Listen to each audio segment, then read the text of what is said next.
Lo recordé ahora. Ya, entonces, bienvenidos a la última auxiliar de geodinámica. Como les mencioné, todavía no tenemos fecha para el examen. Mañana vamos a ver con el profe qué onda. Y ahí, bueno, vamos a estar en comunicaciones con ustedes. ¿Ya? Entonces, por el momento vamos a hacer un problema de, de la función corriente. Entonces, lo primero, ¿cuál es el problema? Dice, considere el centro de expansión oceánica, es decir, un flujo esquina. La litosfera, si recuerdan, recuerdan de lo que estábamos viendo las primeras partes de mecánica de fluidos, era que nosotros teníamos flujos canónicos, que representaban modelos de la naturaleza. Habíamos visto varios de esos, el Poiseuille, el Coet, el de Stokes. Nos faltaba ver el flujo esquina. El flujo esquina se resuelve mejor con la función corriente. Se simplifica el problema. Es como la gracia de la función corriente también, es como un simplificador de problemas. Igual tiene sentido físico, igual uno puede graficar la función corriente y obtener cosas bonitas, ¿ya? Eso lo podemos ver tal vez la próxima, si es que podemos hacer una clase extra de esto. Ya, entonces tenemos un centro de expansión oceánica, en la litosfera oceánica se desplaza a una velocidad constante v del eje del centro de expansión, ¿cierto? Acá tenemos nuestro centro de expansión y se desplaza hacia los lados, es decir, un margen divergente. Considera un sistema de coordenadas polares cilíndricas y calcule el campo de velocidades Br, Bθ asociado al flujo astenosférico o flujo esquina. Para ello, tenemos aquí el instructivo de cómo resolver el problema. Dicen que para ello utilice la función corriente de la forma phi de r θ igual a r θ de θ. ¿Qué es esto de acá? Y esto es algo que se va a usar, es que básicamente estamos diciendo que va a tener solución, la función corriente va a tener una solución en variables separables. ¿Qué quiere decir que tenga solución en variables separables? Es que básicamente es la multiplicación de dos funciones que dependen de todas las variables de la función, pero por separado. Es decir, tengo una función que depende solo de θ y tengo una función que solo depende de r. En este caso solamente r por t de θ. ¿Ya? Además nos dicen que la solución de t de θ es igual a seno de θ, b coseno de θ, c θ seno de θ, más d θ coseno de θ. ¿De dónde sale esa cosa? ¿De dónde sale esa solución? ¿Alguna idea de dónde sale esa solución? Si vieron alguna de las clases del profe de esta materia. ¿Saben de dónde sale esa solución? Disculpa, ¿podría repetirlo de nuevo? Es que veo muy chiquitito todo en mi Ah, pantalla. ya, No sé qué. voy a acercarlo más tal vez ahí. Ahí se ve mejor. Mega zoom. Ya. Entonces, si nosotros decimos que la función corriente tiene una solución en variables separables, como r t de θ. ¿Sí? Esa va a ser la solución de la función corriente. Y la relación de la función corriente, la gracia es que se relaciona con los campos de velocidades. ¿Ya? La relación en coordenadas polares, hay relación para coordenadas polares y coordenadas cartesianas. Para coordenadas polares, esta es la relación de las velocidades, es decir, la velocidad en r y la velocidad en θ se comportan como derivadas parciales de la función corriente. ¿Ya? Entonces, la idea sería entonces resolver la función corriente y encontrarle una expresión, ¿cierto? Encontrar una expresión de la función corriente porque así podemos derivar y encontramos las velocidades de una. Entonces, acá nos dicen entonces que la función corriente se escribe como una solución de variables separables, r, t de θ, y donde t de θ es igual a seno de θ, b coseno de θ, más c θ seno de θ, más d θ coseno de θ. Entonces, esta solución, ¿de dónde sale? ¿Recuerdan de dónde salía esta solución de los problemas del profe? ¿Cuál era la expresión usada? No sé si estoy muy perdida, pero esa era como la solución general, como la suma de todas las soluciones, algo así. Algo así, ya sí, pero sale de la ecuación, de la Ah, relación del ya. biarmónico, Mi ya, armónico, del sí. biarmónico igual a cero. Si ustedes reemplazan r, t de tetas en el biarmónico, ustedes van a llegar a esto, ¿ya? Les va a quedar una EDO relativamente, bueno, una EDO de cuarto grado, pero la cual puede uno suponer de inmediato una solución de este estilo, y que no es tan difícil de llegar, ¿ya? Eso sale del biarmónico. ¿Por qué el biarmónico el biarmónico es de la función corriente es igual a cero? Esa relación sale de la ecuación de continuidad. Entonces, es una implicancia. Déjame bajarle ahí está muy gordo el lápiz. Entonces, esto sale de acá. Esta relación sale porque tenemos la ecuación de continuidad. Sale de la relación de la continuidad, ¿ya? Y de la ecuación de Stokes. Aplicando todo eso, uno llega a que el biarmónico de la... lo escribí como las pelotas. Que el biarmónico de la función corriente entonces es igual a 0. Y eso está relacionado con que se cumple la ecuación de continuidad y la ecuación de Stokes, ¿cierto? Ya, y más encima, pregunta, entonces, otra pregunta de la materia. ¿Cuál es el tipo de flujo que estamos asumiendo en todos estos problemas? ¿Cuál es el tipo de flujo con el cual trabajamos? Laminar. Laminar, perfecto, ¿cierto? Y el flujo laminar está caracterizado, ¿cierto? Donde podíamos caracterizarlo utilizando estas condiciones de ecuación de Stokes. Podíamos usar, de hecho, las ecuaciones de Stokes y la ecuación de continuidad, porque teníamos la relación de flujo laminar. ¿Sí? Ya. Entonces, entonces sigamos. El problema. Entonces vamos a tener que esa va a ser la solución propuesta para la función corriente, A seno de teta, B coseno de teta, C teta, seno de teta, D teta, coseno de teta. Tenemos estas relaciones, la relación de los campos de velocidades y la relación de los esfuerzos de cisalle, y donde la relación de los esfuerzos de cisalle está en cartesianas y en polares, ¿ya? La de cartesianas es bien directa, ahí la vamos a ver en el siguiente problema, pero esta es al menos en la de polares, ¿ya? En R teta. La gracia es que nos va a servir para aplicar ciertas condiciones de borde. ¿Ya? Porque ustedes recordarán que como los pasos usuales que hacemos para resolver estos problemas es, hacemos un modelamiento matemático. En general, buscamos una solución general, unas constantes que tal vez no sabemos lo que valen todavía, pero sabemos que existen unas constantes. Hacemos un planteamiento matemático del problema. Una vez hecho el planteamiento matemático, aplicamos condiciones de borde. ¿Sí? Con las condiciones de borde ya podemos despejar nuestros campos de velocidad y en realidad lo que nos pidan. ¿Ya? Ahí podemos aplicar ya las relaciones más conocidas y utilizarlas. Bueno, y en realidad eso es como siempre la estructura de estos problemas, utilizar las condiciones de borde y utilizar, bueno, cuando había ecuación de Stokes hacíamos pasos extras. En este caso, la función corriente nos facilita un poco más la resolución. ¿Ya? En este caso, dado que estamos en coordenadas polares, sabemos que los vectores unitarios se comportan de esta manera. En particular no nos va a apañar tanto esto ahora, pero es importante mencionarlo, que así está nuestro sistema. Entonces, deduzca las condiciones de borde para Bθ y Br en θ igual 0 y θ igual pi medios, de acuerdo al diagrama de flujo y esquina mostrado en la figura. Las otras dos condiciones de borde se obtienen al estudiar el campo de velocidades R para θ igual 0 y la condición de no deslizamiento a lo largo del centro de expansión oceánico. ¿Qué quiere decir esa condición de no deslizamiento a lo largo del centro de expansión oceánico? Eso ustedes lo tienen que tener anotado. ¿Qué significa que hay una condición de no deslizamiento a lo largo del centro de expansión oceánico? Quiere decir que los esfuerzos de cisalle, R teta, en teta igual pi medios, es igual a 0. ¿Ya? Y entonces calcule además los esfuerzos de cisalle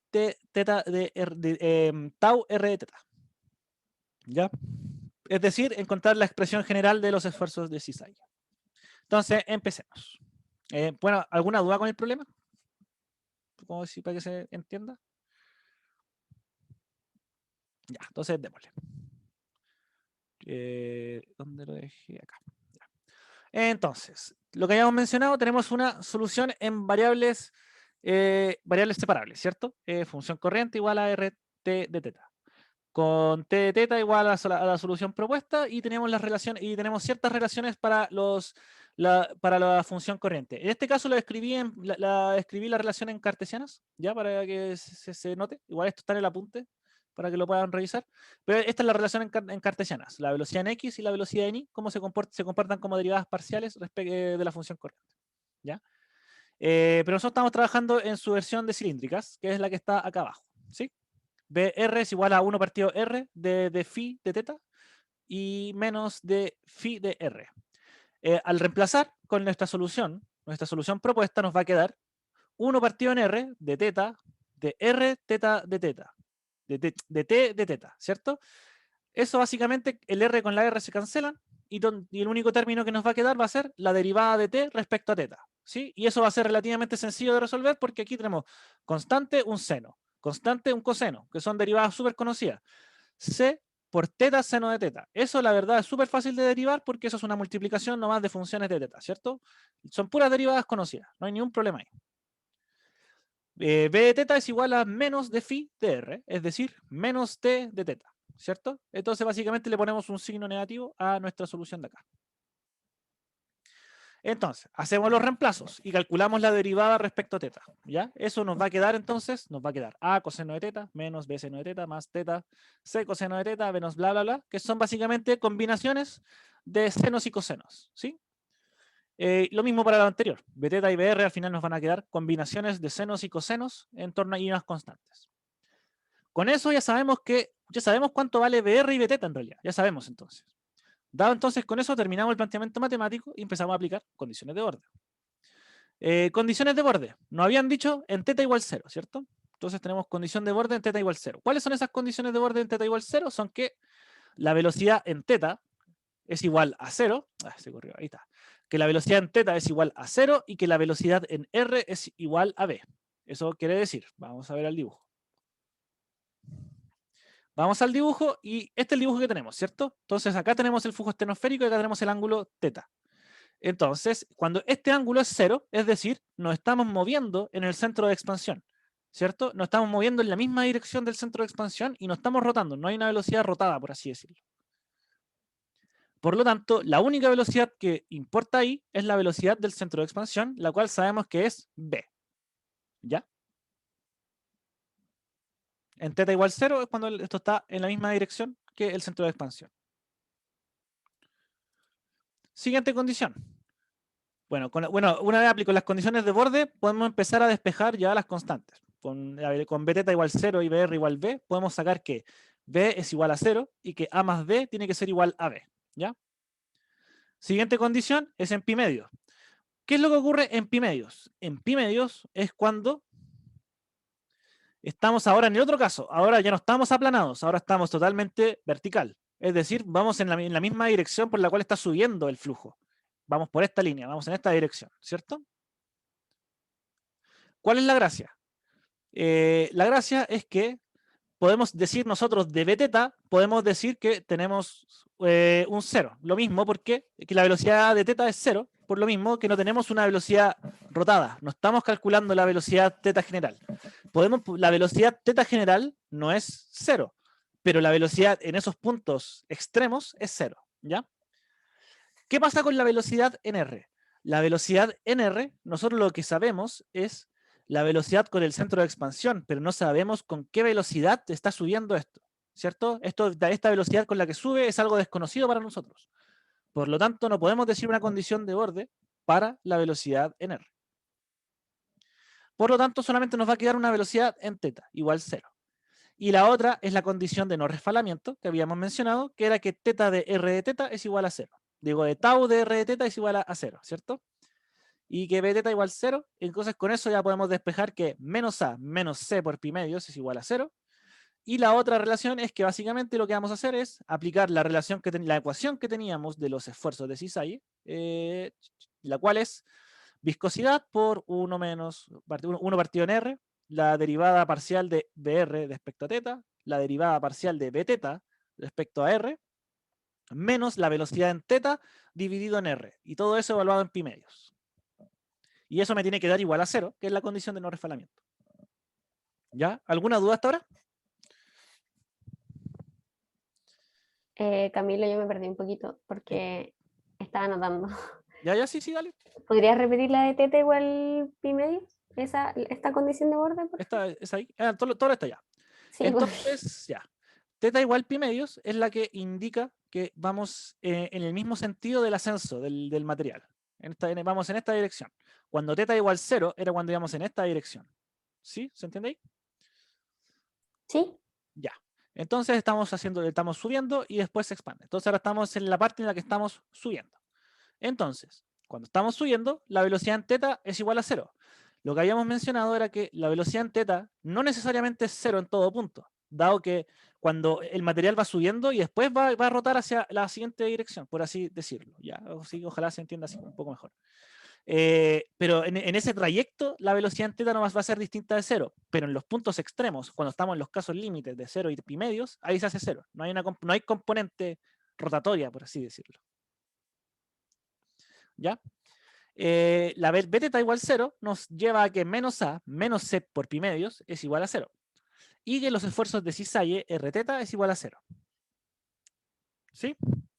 Entonces, ahora sabemos que la condición de esta de aquí es la condición de no resbalamiento. Por lo tanto, eso nos va a quedar viscosidad por 1 partido en R, por la derivada parcial de BR de teta, derivada parcial de B teta respecto a R, menos B teta partido en R. Y eso evaluado en pi medios. Y eso lo igualamos a 0, que era la condición que habíamos hablado, condición de no resbalamiento. Mezclando todos estos valores, esto de acá nos va a dar entonces que va a ser menos A, menos 2B, menos C pi medios nos va a dar igual a 0. ¿Ya? Con álgebra de las ecuaciones, esto igual es más cortito porque acá dice menos A, menos C pi medios, que es el término que nos aparece acá. Eso nos dice que tiene que ser igual a 0, por lo tanto, automáticamente el D tiene que ser igual a 0. Si el D es igual a 0, el D acá igual a 0, nos va a quedar entonces que A tiene que ser igual a B.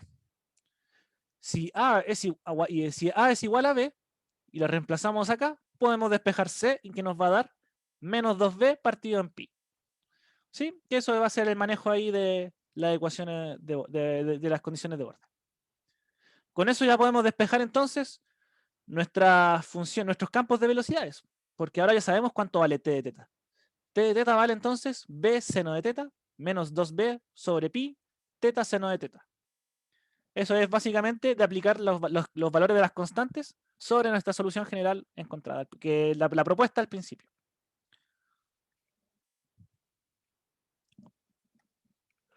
Por lo tanto, ya con eso ya podemos escribir cuánto es nuestra función corriente, ¿cierto? Nuestra función corriente solamente va a ser... Camilo, ¿Sí? perdón, me perdí un poquito. Disculpa que te interrumpa. No, aquí dale, adelante. Ahí no es B coseno de teta, porque B, es el A, ¿o no? veamos. A seno de teta. Acá la solución general es A seno de teta, entonces Oh, el lo A anoté vale todo B. al revés. Ya, lo siento. Ya, Vale, gracias. ya. Entonces, tenemos entonces que con esto ya podemos despejar nuestro campo de velocidades. ¿Por qué? Porque tenemos t de teta. Y t de teta, si lo multiplicamos por r, es la función corriente. Luego, la función corriente la podemos derivar utilizando las relaciones de la función corriente, valga la redundancia, en coordenadas polares, que es exactamente estas de acá. ¿Sí? Velocidad en r es igual a 1 partido en r por la derivada de la función corriente respecto a teta, y la velocidad en teta va a ser igual a menos la derivada de phi respecto a r. Entonces, con eso podemos llegar ya a la forma de nuestro campo de velocidades. Nuestro campo de velocidades tiene esta forma. Si se fijan, de esto de inmediato nos arroja de que estos senos y cosenos hacen que las condiciones de borde se cumplan. Es la gracia de tener 0 y pi medios, es que esos senos y cosenos se pueden cancelar fácilmente. Y ya podemos encontrar nuestro campo de velocidades entonces, ¿cierto? Nuestro campo de velocidades entonces va a ser BR, B teta, encontrado acá. Y luego, para los esfuerzos de cisalle, que ya es los esfuerzos de cisalle general, lo único que vamos a hacer va a ser hacer el mismo caso anterior, pero no lo vamos a evaluar, porque recuerdan que el caso anterior estábamos probando la condición de borde exactamente en pi medios, y ahora no es necesario, ahora vamos a hacer el caso general, por lo tanto nos va a quedar 1 partido en R por la derivada de BR de teta más de B de R menos B teta de R, menos B teta partido en R, utilizando las expresiones que teníamos antes, ¿sí? Entonces salen estas derivadas que son, la verdad, bastante sencillas porque son derivadas trigonométricas, coseno, seno, teta, coseno. Al aplicar eso nos va a quedar entonces que los esfuerzos de cisalle son menos 4 viscosidad B sobre R pi por coseno de teta. ¿Alguna duda con esto?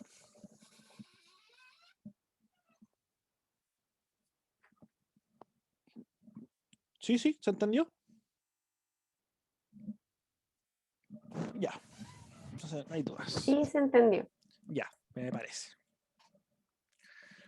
Entonces, ese es el primer problema que vamos a ver. El siguiente problema no tiene enunciado, sino es como casi un poco de materia. Y de hecho tal vez lo habrán visto con el profe algo, que es el plegamiento.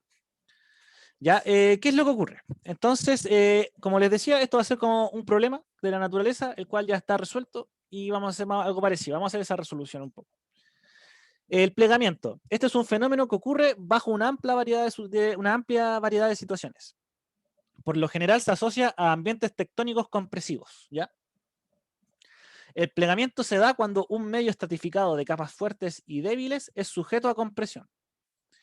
¿Cuál es el modelo que vamos a ocupar? Vamos a ocupar este de acá. ¿Sí?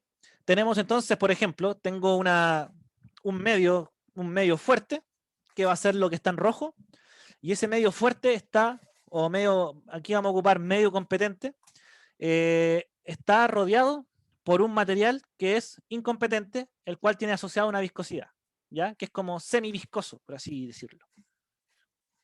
¿Ya? Entonces esto es como esas cosas de que en tiempo geológico las cosas se comportan como fluidos, ¿ya? Ejemplo en la naturaleza. ¿Qué podría ser? Acá se puede ser que la placa, lo que está en rojo, puede ser una caliza que está sumergida en arenisca, ¿ya? Así busqué un ejemplo de esto. Ya la caliza es más competente. Entonces, por ejemplo, tenemos una plaquita y ahora vamos a empezar a mezclar cosas que hemos visto alrededor del curso. Entonces, tenemos una placa que se está flectando, por lo tanto podemos usar cosas de flexura, ¿cierto? En este caso, ¿qué es lo que tenemos? Tenemos P, que son las fuerzas horizontales, ¿sí? P son fuerzas horizontales. Tenemos W, que va a ser la flexura de este estrato. Este estrato está sumergido, este estrato tiene primero un espesor H y está sumergido en un medio de viscosidad, de viscosidad eta, ¿ya? ¿Se entiende el modelo? Entonces estoy haciendo presión así como tengo una placa recta y le estoy haciendo presión por los lados, por lo tanto la placa se va a flectar para arriba, ¿sí? Que era lo que hemos visto más o menos en la primera parte del curso. Sí, Camilo, no alcancé a escuchar bien lo que dijiste de las rocas que mencionaste en el Ah, ejemplo. que un ejemplo de esto que se puede dar es que lo que es rojo puede corresponder a caliza y lo que es el medio semi-viscoso puede corresponder, o como el medio incompetente, puede corresponder a arenisca, Ah, ya. ¿ya? Que como un Ujú. ejemplo de la naturaleza. Ya. Entonces podemos hacer cosas de flexura, pero en realidad no vamos a ocupar casi nada de flexura. Solamente vamos a decir que se puede asumir que el comportamiento de la flexura es igual a una constante por el coseno de 2πx sobre lambda, donde lambda es la longitud de onda asociada a esta flexura, ¿cierto? ¿Cuál es la condición que en general siempre vamos a tener en este caso? Es que la flexura siempre es mucho menor que la longitud de onda, ¿cierto? Y eso tiene mucho sentido. Algo se puede elevar 20 metros, pero en una longitud de onda muy grande. Y ahí eso es como un resultado que también lo pueden haber visto tanto en la tarea 1 como en la tarea 2, de cómo es el comportamiento de la flexura. Si recuerdan, la flexura, los valores de flexura, como el WB, era relativamente pequeño comparado con la distancia del perfil X. Ya, porque creo que era como 500 metros de WB, o es decir, de la parte más alta de la placa flectada, y el perfil era de 400 kilómetros, ¿cierto? Ahí se nota al tiro que hay una gran diferencia entre lo que uno sube y lo que uno recorre en distancia horizontal. Entonces, se asume una solución de la flexura de la forma constante por coseno, ¿sí? Y eso lo habíamos hecho antes también, de que asumíamos una solución cosenoidal o senoidal, dependiendo del caso. Posición de retorno. ¿Cuándo sería el retorno de esto? Porque ya yo estoy aplicando ese sistema compresivo, pero ese sistema compresivo también tiene un punto de equilibrio, ¿cierto? Cuando digamos que estas fuerzas compresivas desaparecen.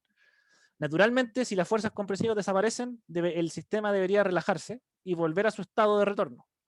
¿Cuál es el estado de retorno? El estado de retorno es cuando la flexura es cero, ¿cierto? Cuando ya no está flectándose debido a estas cargas, a estas compresiones. Pero la posición de retorno va a depender del medio viscoso, ¿cierto? Entonces, nosotros podemos modelar ese medio viscoso. ¿Y cómo lo vamos a modelar? Lo vamos a modelar como si fuera un flujo viscoso. Es decir, vamos a usar nuestra función corriente. Y vamos a modelar el flujo con la función corriente. ¿Por qué utilizamos la función corriente? ¿Por qué? Porque nosotros, entonces, ¿qué es lo que queremos buscar? Si usamos la función corriente, ¿cuál va a ser el salto? Vamos a usar, entonces, queremos buscar el campo de velocidades asociado a estos movimientos, ¿ya? Para eso vamos a usar la función corriente. Entonces, para eso vamos a resolver el biarmónico. Vamos a resolver el biarmónico de la función corriente igual a 0. Expresión del biarmónico en coordenadas cartesianas. ¿Ya? Esta se la tienen que saber, ¿cierto? Cuartas derivadas, derivadas dobles, segundas derivadas cruzadas. ¿Ya? Esa es la forma del biarmónico. Entonces, ¿qué es lo que vamos a hacer acá? Entonces, esta cosa es como relativamente sencilla de resolver en términos de Edo, en términos de ecuaciones diferenciales. ¿Por qué? Porque, como ya hemos dicho, podemos asumir soluciones por variables separables. En particular, como siempre, dado que estamos asumiendo ya un caso de flexura cosenoidal, podemos decir que la solución de la función corriente es una combinación lineal de cosenos y senos. ¿Ya? ¿Cuál es la gracia? Que si uno reemplaza una combinación lineal, este paso es como para saltarse nomás porque en realidad es una matraca bien grande, que si uno hace la combinación lineal de estas dos funciones y los reemplaza en la ecuación diferencial, ¿qué es lo que se va a obtener? Se va a obtener de que la solución al final no va a depender de los cosenos. Los cosenos no van a influir.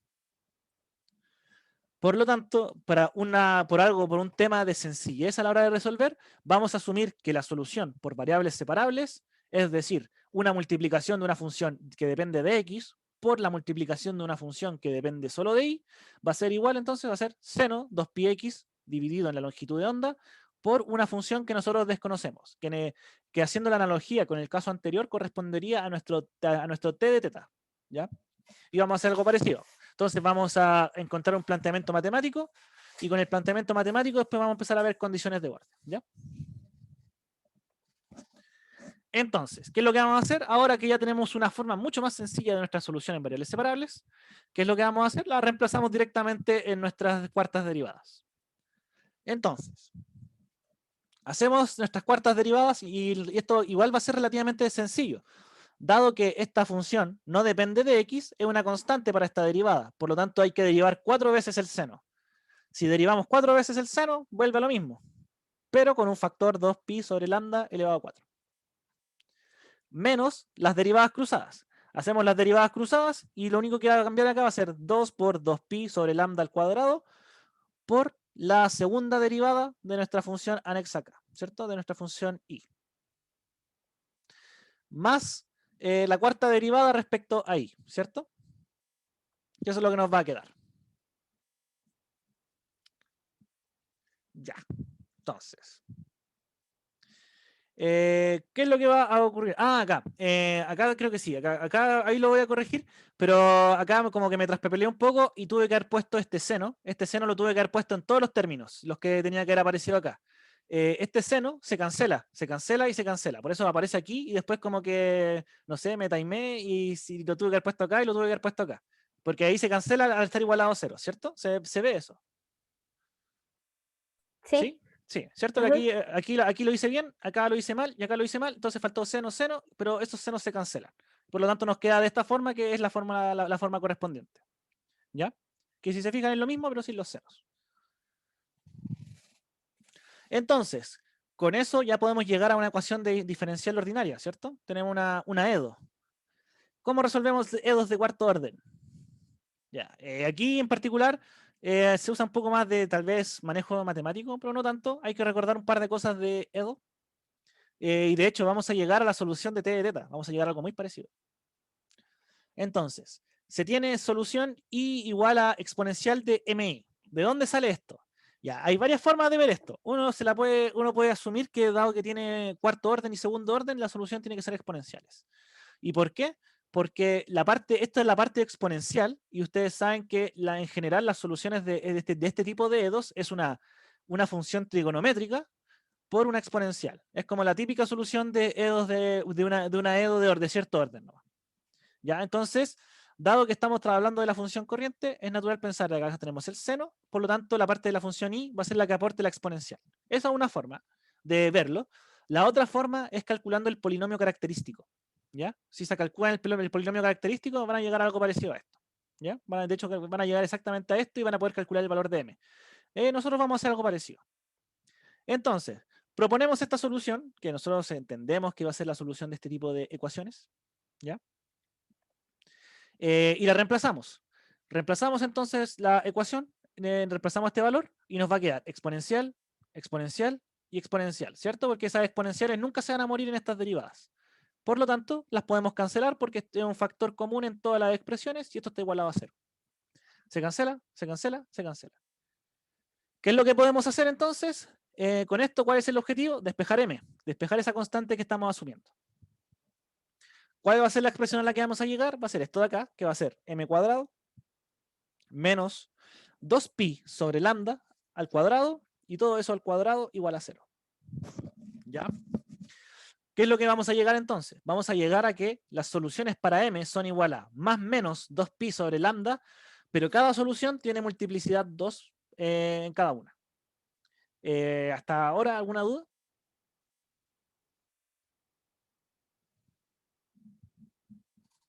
A mí me surge una duda, pero como de notación nomás.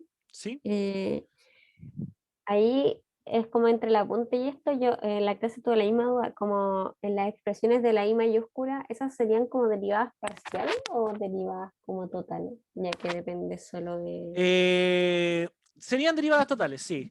Sí, la verdad, Ah, ya. en este caso, sí, tuve que haber cambiado a derivada normal porque esta función solamente depende de i. Si la función dependiera de dos variables, ahí tendría que haber dicho derivada parcial. Ah, ya que eso no me acordaba porque cuando en la clase como que yo igual dije como, ¿y por qué son totales? Como que yo quería poner las parciales, pero tenéis razón. ¿Sí? Ya es más que nada por las Vale, dependencias. En este caso, como que igual eso va a dar un poco lo mismo. Así que no hay problema con cualquiera de las dos en realidad.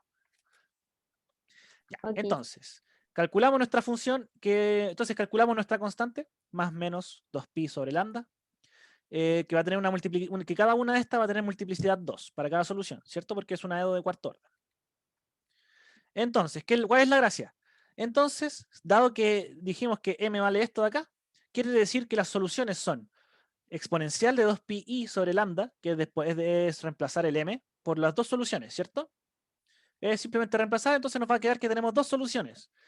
Pero cada solución tiene multiplicidad 2. Por lo tanto, las soluciones son a por una constante por la exponencial de menos, ¿cierto? Dado que esta solución tiene multiplicidad 2, quiere decir que ahora para la siguiente solución va a ser una constante por la variable por la misma exponencial, ¿ya? Más, más otra constante por la siguiente solución, la solución positiva. Luego, la solución positiva también tiene multiplicidad 2, por lo tanto, tenemos d por la variable por la exponencial de 2pi sobre lambda. Y si se fijan, llegamos a una expresión que es muy parecida a lo que teníamos en el t de teta, ¿cierto? Tenemos que donde teníamos a por el seno, más b por el teta de seno, más c por el t por coseno, más otra más el d por teta coseno, ¿sí? Es muy parecido. Como que por eso salen esas soluciones generales, de resolver este biarmónico y cuando lo resolvemos dependiendo del sistema de coordenadas, ahí podemos llegar a esto, ¿ya? Entonces, ya con eso encontramos el planteamiento matemático de la función corriente, ¿cierto? Entonces, ¿qué es lo que hacemos después de nuestro planteamiento matemático? Las condiciones de borde, ¿cierto? Y donde vamos analizando el modelo. Lo primero, esta es la típica condición de borde de las exponenciales, ¿cierto? Si estamos pidiendo que la solución sea finita en el infinito, ¿cierto? En i igual infinito, quiere decir que estas exponenciales van a diverger, se van a ir muy lejos. Entonces, la única forma en que estas cosas no diverjan es que las constantes d y c tengan que ser 0. ¿Sí? Entonces, c igual d igual 0. Eso nos resuelve el problema de harto, al menos bastante, nos ahorra harto tiempo, ¿cierto? De cancelar dos constantes de inmediato. Entonces, ¿cuál va a ser la gracia acá? Que tenemos que la función corriente va a ser igual entonces a seno 2pi de x sobre lambda por la exponencial de menos 2pi sobre lambda por a más bi. ¿Sí? Entonces, ahora con eso, ¿qué es lo que podemos hacer? Ahora que tenemos la expresión de nuestra función corriente, podemos calcular nuestro campo de velocidades, ¿cierto? Nuestro campo de velocidades también va a tener asociadas esas constantes. Entonces vamos a tener bx y bi que van a ser igual a las derivadas parciales de la función corriente. Las derivadas parciales nos va a quedar entonces con estas expresiones. Un seno exponencial de menos 2pi sobre lambda 2pi lambda, eso a más bi menos b, y acá con un coseno y algo muy parecido a lo que teníamos antes. ¿Ya? Entonces, con eso ya calculamos nuestro campo de velocidades y nos quedan solamente dos constantes a resolver, ¿ya? Pero ¿cuál va a ser el problema? Que una de esas constantes va a quedar siempre dando vueltas, ¿ya? Que va a ser la A en este caso. Lo que vamos a hacer va a ser despejar la B primero. Entonces, siguiente condición de borde.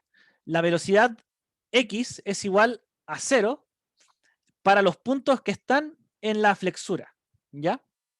Es decir, no hay velocidad en X para los puntos en los que estoy en la flexura. ¿Ya? Esa es una condición de borde para este modelo.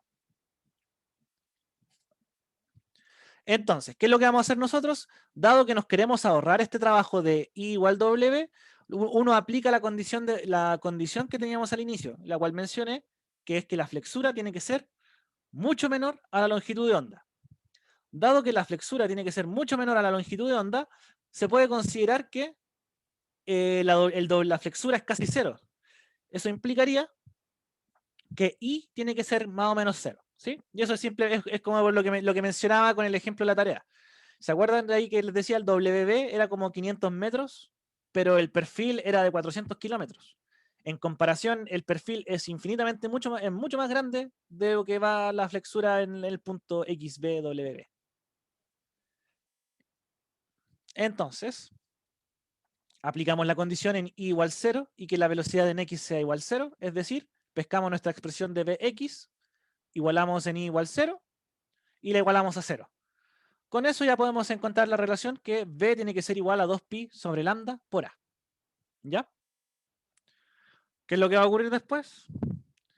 Que la función corriente va a ser igual a A por el seno de 2pi x sobre lambda por exponencial de menos 2pi sobre lambda de 1 más 2pi sobre lambda. Entonces nos va a quedar solamente dando vueltas una constante.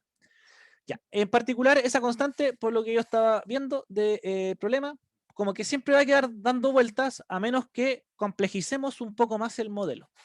Y por lo que leí, lo que entendí era que si consideramos una placa un poco más real, en el sentido de que consideramos factores como fuerzas externas y aceleraciones internas, como cuando hacíamos con la ecuación de Stokes, podemos despejar esa constante, ¿ya? Pero el despeje de esa constante no es el punto. El punto es que tenemos entonces nuestras condiciones de borde y con eso ya podemos seguir trabajando para poder construir nuestra función corriente. Por ende, podemos seguir para poder construir nuestro campo de velocidades. Entonces, con eso podemos encontrar un campo de velocidades que es relativamente ya conocido. Solamente nos faltan aplicar más condiciones, como habíamos dicho, ¿ya? Por el momento vamos a aceptar esto como una solución. Esta es nuestra solución del problema, donde despejamos el campo de velocidades. ¿Cómo se puede seguir trabajando este problema? ¿Ya? Esto ya porque el problema ya se empieza a alargar en exceso aquí. Entonces lo dejé hasta este punto. ¿Qué es lo que vamos a hacer? ¿Cómo podríamos seguir trabajando? Entonces podemos trabajar si vemos cuál es el estrés normal. Ahí lo escribí mal, pero ahí cuando lo suba lo voy a reescribir, que dice estrés normal. Ya. Entonces tenemos que el estrés normal, ¿cuánto va a ser? Es decir, los esfuerzos normales van a ser igual a la presión que tenemos horizontal menos los esfuerzos T, tau y I. ¿Ya? Esa es una relación que, si no mal recuerdo, está en las clases. Entonces, ¿cómo se comportan los esfuerzos de cisalle en coordenadas cartesianas? En coordenadas cartesianas tenemos que tau y j va a ser igual a viscosidad por la derivada de una componente dividido respecto a una de sus componentes, respecto a la otra componente, es decir, dbx, dbi, por ejemplo, ¿sí? En este caso tenemos que va a ser i igual i y j igual a i. Por lo tanto, estas derivadas van a ser iguales. Esta de aquí va a ser igual a esta y se suman y lo único que me va a quedar va a ser 2 por la viscosidad por la derivada de i respecto a i. ¿Sí? ¿Alguna duda hasta ahora?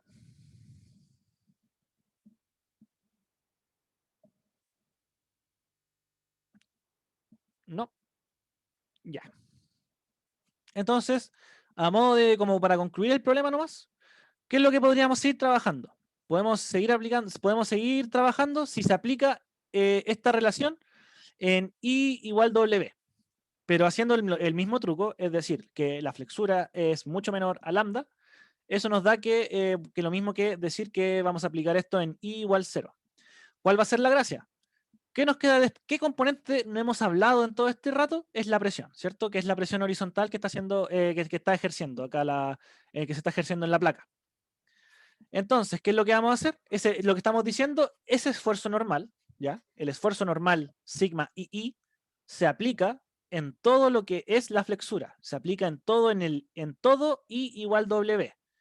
Pero como habíamos dicho, esta condición de que la flexura es mucho menor que la longitud de onda, nos va a quedar que va a ser I igual 0.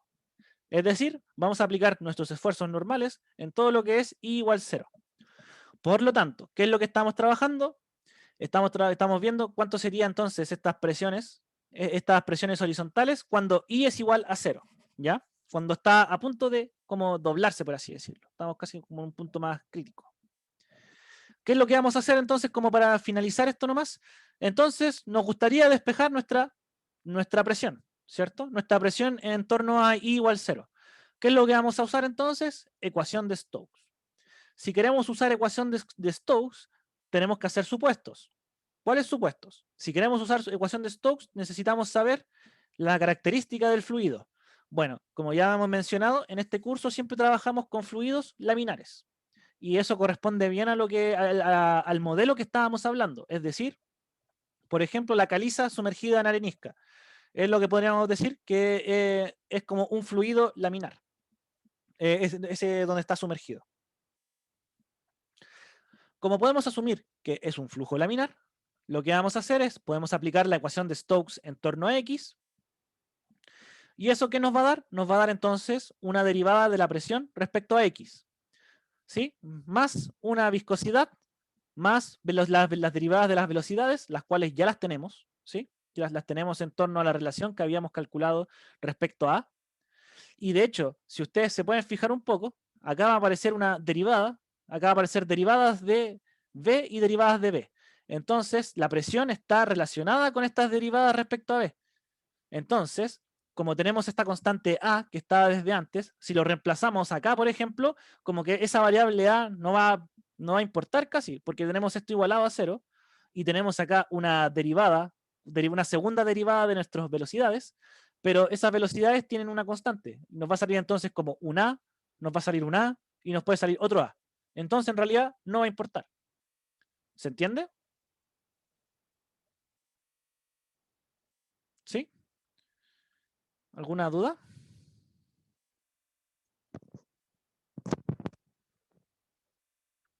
Sí, sí. Bueno, entonces, como decía, como conclusión, que en realidad lo que vamos a hacer ahora sería como el punto final, en realidad, que esto puede seguir alargándose, uno puede estudiar este modelo, es súper largo esto, si lo quieren buscar, como el modelo del plegamiento. Lo que uno hace, ecuación puede hacer relación, entonces resolver la ecuación de Stokes y con eso ya podemos seguir avanzando en el problema, ¿ya? Por el momento quería que se entendiera el uso de la función corriente con los campos de velocidades y los esfuerzos de Cisay, ¿ya? Eso es como importante. Entonces, ¿alguna duda para pasar al siguiente problema? A mí me queda una pequeña duda. Entonces, ¿qué hacemos con ese valor? ¿Con cuál valor? Con el A. Con el A, ese básicamente va a quedar dando vueltas ahí como a la espera de que el modelo sea más refinado, por así decirlo.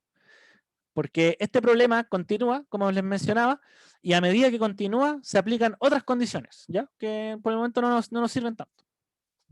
¿Ya? Claro, Faltan, como que mi confusión era como con lo que habíamos hecho en clase, pero creo que ahí como que sí, pues le ponían más cosas. le ponían más condiciones. Al final, eso, siempre las constantes van a ser relacionadas con las condiciones de borde. ¿Cómo podría ser, por ejemplo, un problema de esto? Les podríamos hacer esta pregunta de plegamiento, pero nosotros les vamos a dar todas las condiciones de borde de tal forma de que ustedes puedan despejarla. ¿Ya? Esto más que nada es para, como lo que quería mostrar era eso. Cómo entonces utilizo la función corriente en coordenadas cartesianas ahora y pues, hago lo mismo que lo que estábamos haciendo antes que en coordenadas cilíndricas. Calculo un campo de velocidades, tengo condiciones de borde, puedo relacionar los esfuerzos de cisalle, en este caso tengo una presión, es decir, puedo relacionarla con Stokes. ¿Ya? Esa era como la enseñanza del ejercicio. Ok, ¿Sí? me entendí, ¿sí? Ya, perfecto. Ya, entonces vamos al último problema. Este último problema, si no mal recuerdo, creo que el profe lo vio, pero no sé si lo vio como totalmente, ¿ya? Entonces lo intenté acá como que cuando acá lo busqué y está de una forma un poco más amigable. Entonces son dos preguntas. Primero, explique qué es el número de Rayleigh, de qué variables físicas depende. Y la segunda es que dentro de una celda convectiva de longitud de onda lambda y espesor B se tiene la siguiente relación, en donde tau es el tiempo de crecimiento de la perturbación y kappa es la difusividad térmica. Explique para qué valores de RA ocurre convección, cuál es RA crítico para iniciar la convección, es decir, un RA crítico, y cuál es el RA crítico mínimo, y cuál es la longitud de onda asociada. En realidad parece mucho, pero en realidad es como seguir, dado que son tantas cosas críticas, mucho de esto se va a reducir a derivar igual a cero. ¿Ya? Lo primero, ¿qué es el número de Rayleigh? ¿Qué se acuerdan de que era el número de Rayleigh? ¿Qué nos indica?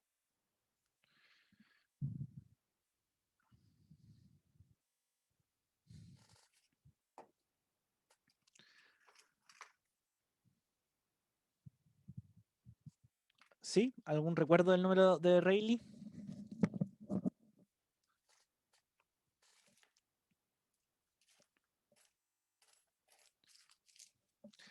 Ya, entonces, el número de Rayleigh lo que nos indica es cómo cómo va a ocurrir el transporte de calor en la celda convectiva. En particular lo estamos hablando en una celda convectiva, en el sentido de que cómo va a ser el transporte de calor. ¿Va a ser convección o va a ser conducción? Dependiendo del valor que tenga. ¿Ya? Entonces, ¿de qué variables físicas depende? Acá tenemos entonces lo que es lo primero. Vamos hablando de esto. Entonces, en mecánica de fluidos, el número de Rayleigh de un fluido es un número dimensional asociado con la transferencia de calor en el interior del fluido. Cuando el número de Rayleigh está por debajo de un cierto valor crítico, la transferencia de calor se produce principalmente por conducción. Cuando está encima del valor crítico, la transferencia de calor se produce principalmente por convección. Depende principalmente de la diferencia de temperatura entre la superficie superior del fluido y la inferior, además de la densidad del fluido, la gravedad, del coeficiente de expansión térmica, del ancho de la celda convectiva, de la viscosidad cinemática mu y de la difusividad térmica kappa. ¿Qué quiere decir básicamente esto? Un ejemplo bastante claro de esto, cuando ustedes tienen una olla con agua, ¿cierto? Cuando ustedes tienen una olla con agua, ustedes la empiezan a hervir y la superficie, ¿cierto? La parte más arriba de la olla es la parte más fría. Entonces, y la parte de abajo es la parte más caliente. Por lo tanto, tenemos una diferencia de temperatura importante, que en este caso sería el T1 menos T0. Es importante que haya esa diferencia de temperatura. Esa diferencia de temperatura es como el motor casi de que va a existir estos movimientos convectivos, ¿ya? Entonces eso es como el ejemplo de si lo pueden pensar eso como una olla. ¿Ya se entiende? Entonces, ahora les quería mostrar un videito del número de Rayleigh. Déjame ver, lo tenía por acá. Acá está. Entonces, ahora sí. Ya, ¿se ve? Sí, se ve bien. Entonces, en este caso, por ejemplo, tenemos un número de Rayleigh súper alto y una celda convectiva muy pequeñita. ¿Qué es lo que va a pasar? Miren.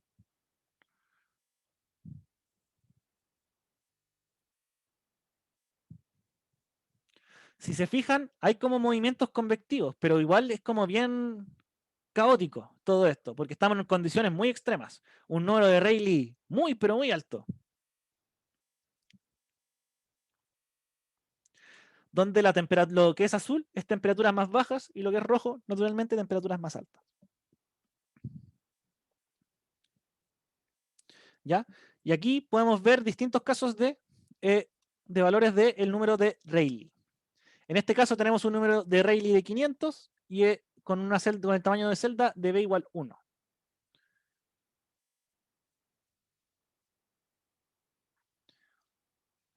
Si se fijan, como que se mantiene esa estructura de que hay como una diferencia de temperatura, ¿cierto? Que una parte fría, una parte caliente, donde que debido a esa diferencia es como que se producen todos estos movimientos, ¿ya? Pero si se fijan, en este caso el número de Rayleigh es más bajo. Entonces ya no va a ser tan convectivo y va a ser más conductivo.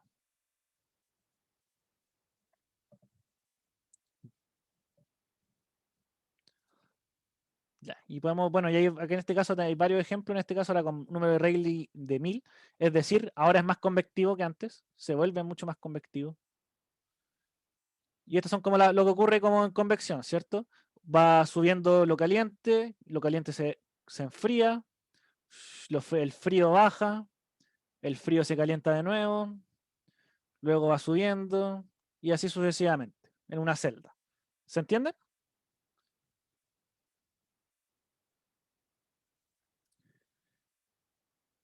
Ya. Ya. Entonces, como les mencionaba, este problema el profe lo había hecho en clase ya, creo, dentro de una celda Camilo, convectiva. ¿Sí? disculpa, esos videitos eran todos para un mismo tamaño de B. Lo iba variando. Acá en este caso, por ejemplo, era B igual a 0.5. En ese caso, como que, bueno, como que va a afectar el tamaño de la celda, porque si uno piensa en el caso de la Tierra, como que tiene una celda igual grande. Pero la verdad, sí, la idea es hacer un modelo simplificado con un número de Rayleigh alto o bajo. ¿Ya? En este caso, como que no nos va a afectar tanto el tamaño de la celda en realidad. Nos va a afectar más de que el número de Rayleigh es muy grande o muy chico. ¿Sí? Claro, entonces ahí la diferencia es que no me quedó tan claro como, o sea, entiendo que se veían muy diferentes, pero era como lo caótico que era el sistema, no me acuerdo, ¿no? Como que esa sensación me dio, ¿Cómo? como entre los tres videos que mostraste, como que en uno era demasiado caótico, en el otro era casi Lo como, que pasa era que mientras más mientras el número de Rayleigh sea más alto, es más convectivo. Y mientras más chico, es más conductivo la transferencia de calor. Es decir, se calientan los alrededores y no es por estos movimientos de subida y bajada. ¿Se entiende? Como que no se ve esa forma que uno esperaría de ver de celda convectiva, de que es que sube, baja. No se ve esa forma, se ve como más solamente como algo más lineal, por así decirlo, como un calentamiento de que lo que está alrededor mío le estoy transfiriendo calor nomás. Es como eso. No hay como unos movimientos asociados así, tan, tan convectivos de nuevo. ya, ahora sí caché, gracias. Ya, ya. Entonces, sigamos. Como les decía, este problema el profe creo que lo resolvió la última clase, esto de la celda convectiva en realidad, y es para que lo miremos un poco nomás, así como del desarrollo. Entonces tenemos que dentro de una celda convectiva de longitud de onda lambda y espesor B se tiene la siguiente relación, ¿cierto? Esa es la relación que nos dan. ¿Y cuándo ocurre la convección? La convección ocurre cuando 1 sobre tau es mayor que 0. Eso es como algo característico, ¿ya? Entonces, ¿qué es lo que vamos a hacer? Vamos a decir, es decir, se debe cumplir que el número de Rayleigh por 4pi cuadrado b cuadrado sobre lambda cuadrado tiene que ser mayor a pi cuadrado más 4pi cuadrado, bla, bla, bla, todo lo que está acá arriba. Es básicamente este 1 partido tau, imponer que va a ser mayor a 0, por lo tanto, todo esto de aquí tiene que ser mayor a 0, ¿cierto? O sea, bueno, y con esto despejado. Paso el b cuadrado para abajo y paso el k para arriba, y ahí, y ahí digo que va a ser mayor a 0, ¿sí? Entonces, con eso ya puedo aplicar ya las condiciones, porque ¿cuál es la gracia? Es que me están preguntando condiciones para el número de Rayleigh. Entonces voy a despejar en esta desigualdad, voy a despejar el número de Rayleigh. Con eso nos va a quedar que el número de Rayleigh dentro de una celda convectiva tiene que cumplir esta relación. Luego, con esto ya podemos decir cuáles van a ser los valores críticos, porque si el número de Rayleigh tiene que ser mayor a esto, entonces cuando sea igual va a ser el caso de ocurrencia mínima. ¿Sí?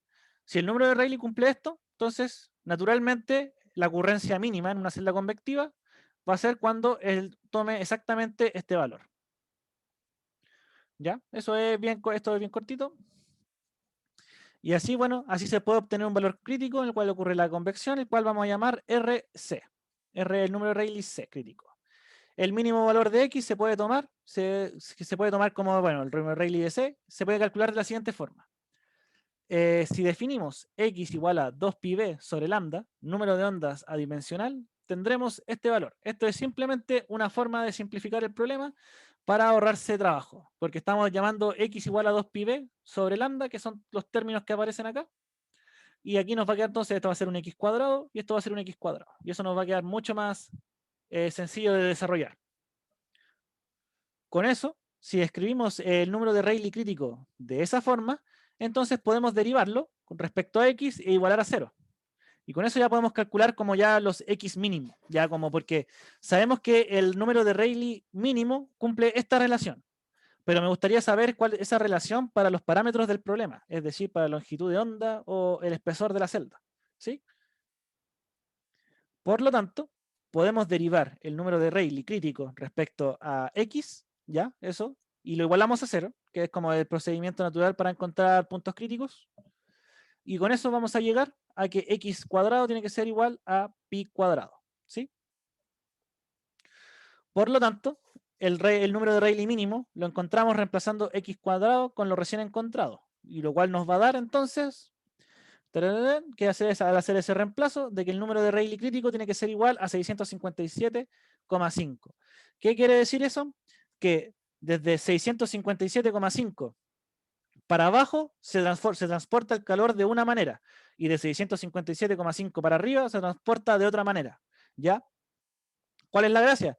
Que igual esto en la naturaleza no es tan así. No es como que, oh, me pasé un poquito y ya no hay conducción. No, como ustedes saben, todas estas cosas son como mezclas de fenómenos y hay estados de transición.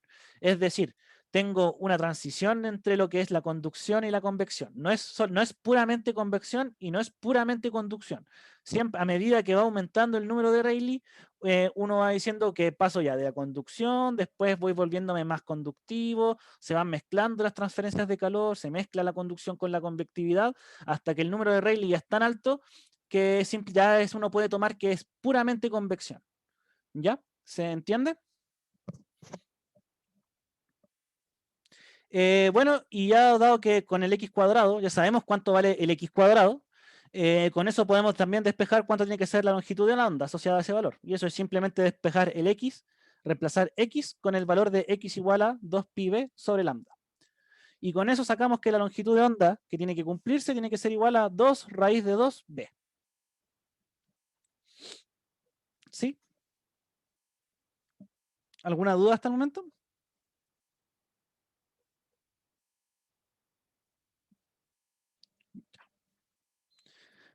No por mi parte. Ya. Más que nada eso es como lo importante, que recuerden que esto no es tan absoluto, sino que hay estados transicionarios entre una cosa y la otra. Y eso, esa era la última auxiliar de hoy. Voy a pausar la grabación.